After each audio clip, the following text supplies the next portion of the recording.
I don't dislike Black Clover, even though the pacing is moving fast. I mean, I thought for once that this manga actually had become popular, and that means it will exist for 3 years. But given that everybody begins to say that the pacing is very fast, I too myself is a bit skeptical. But that's enough complaining about that. How about jumping into this chapter? This chapter was all about Juno. And what can we say about it? Well, first of all, he's dueling the old hag, who reveals that they're trying to kill someone, but they don't. But she doesn't say who. We also get another glimpse of everything. I may have been too dumb to notice, but apparently, when I fought the Sorcerer Emperor, I thought for a moment that that one was controlling this kingdom, but nah, I was too stupid. Of course, that doesn't mean like that. The Sorcerer's Emperor is only the one who is the highest military, and the one, or at least one of the highest military, and tasked to protect the king. We see for the first time the king of this kingdom, and, well, we don't see his face, but let me just say one thing. That guy really doesn't seem to be worthy of protecting. I mean, it's nothing wrong having two ladies on your arms like that.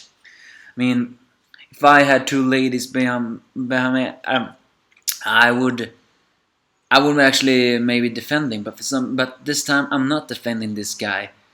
Maybe it's the way his nobility talk too. Nothing is more important than protecting a king, proving that maybe this king is just a dirty, sleazy, perverted, no good noble king. And given to the fact how many of the nobles that are magic knights appear, it's very likely. But for some reason the Sorcerer's Emperor is gone, so was the target of this dark guild, let's just say that, killing the Sorcerer's Emperor or the king? Apparently the Sorcerer's Emperor tends to do this a lot. And one of the guards saying you can't keep doing this. I wonder. Are you hinting that the Sorcerer's Emperor sent those guys? Well, it's not a hint of that, but for some reason when that strange thing happened I began to wonder, did the Sorcerer's Emperor send these guys to try to kill the king, but in order to make the magic knights in his own kingdom appear better? That's just a theory, no confirmation, but it's clear that the Sorcerer's Emperor has a little trouble with authority. Then again, all he cares about is magic, so yeah, maybe this. Back to the main one. The old hag seems to have a ash-like magic that takes away the sensation. As Junos is overwhelmed, he begins to lament his own powerlessness, saying that even though he got into a high guild, he still could not show himself very strong. He did not care if anybody laughed at him, or if anyone talked down on him. All he wanted to do was to improve. So he cannot lose, because he's a determination. He may not be Aster, but he's a determinator. And he also lamented the fact that he summoned that wind avatar, but he says it was by accident. It's with this determination that he actually begins to feel the sensory of mana. Even more lamenting the fact that the avatar was the only help why he skipped the teleportation. He reveals what bothers him most is the fact that Aster is overwhelming him. Okay, Juno and Aster has always been friends, but in a way when he says that I'm actually beginning to feel a slight jealousy. But then again, here is what I think. I think both of them are jealous of each other. Why? Well, Aster is jealous of Hugo because Hugo is cool, popular, and has lots of magic strength and is a natural born genius. While I think Juno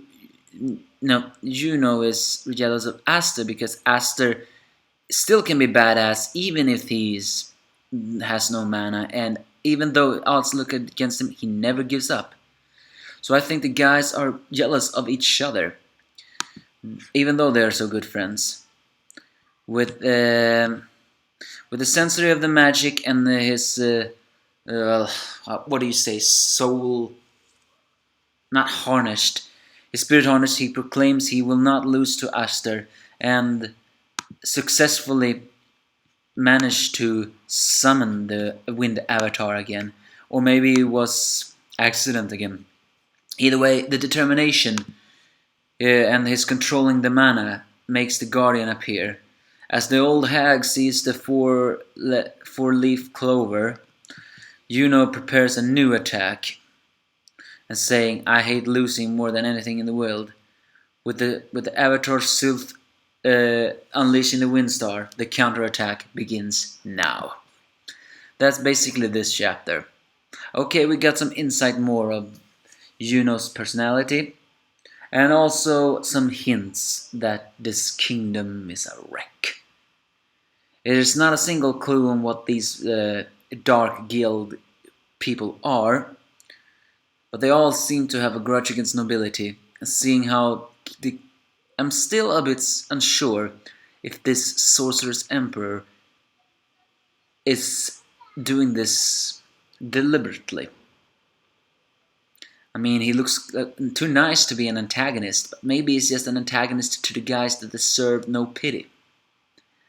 But do give me your thoughts, if you have any.